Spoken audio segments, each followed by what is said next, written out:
Парична поддршка ќе добијат млади од 16 до 29 години кои потекнуваат од семејства со ниски приходи.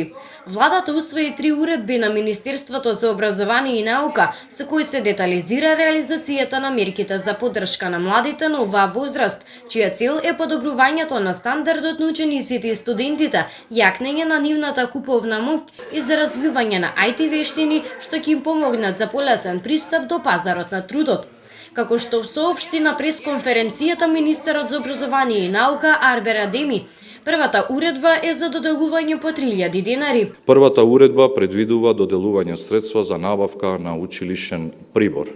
на средношколци кои потекнуваат од семејства со ниски приходи. Секој редовен ученик, запишан во јавните средни училишта во учебната 2020-2021 година,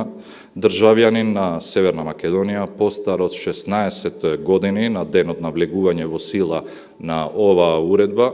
чие семејно домакинство во 2019 година остварувало просечен месечен доход по сите основи не поголем од просечната исплатена нето плата по вработен за месец март 2020 година, објавена од Државниот завод за статистика, согласно со евиденцијата на Управата за јавни приходи, ќе добие 3000 денари за набавка на училишен прибор, односно прибор за пишување, прибор за боење, бои, тетратки, линијари, шестари, лектири, брајова хартија, калкулатори, спортски обувки и спортски маички за предметот спорт и спортски активности и слично. Како што дополни министерот, ќе се аплицира на платформата digitalizirajse.mon.gov.mk, каде што ќе ги прикачат и потребните документи со кои се потврдува исполнувањето на условите. Втората уредба предвидува доделување на средства на студенти од семејства со низок приход за покривање на дел од трошоците за партиципација за студирање или за сместување во студентски дом, односно приватно сместување. Основен услов за добивање на паричниот надомест во износ до 6000 денари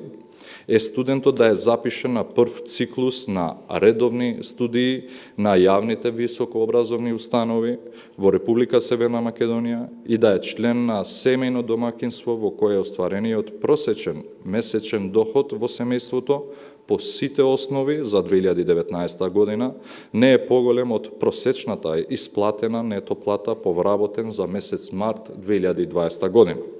Доколку пак студентот е сместен во државен студентски дом, во приватен студентски дом со кој МОН има склучено договор за сместување студенти, или пак е сместен во приватен капацитет и има склучено договор за закуп со закуподавач, нотарски заверен и пријавен во Управата за јавни приходи, средствата може да ги искористи и за покривање на овој тип на трошок. Министерот Адеми апелираше до младите да не ја испуштат можноста, а според проценките ќе бидат опфатени околу 100.000 корисници.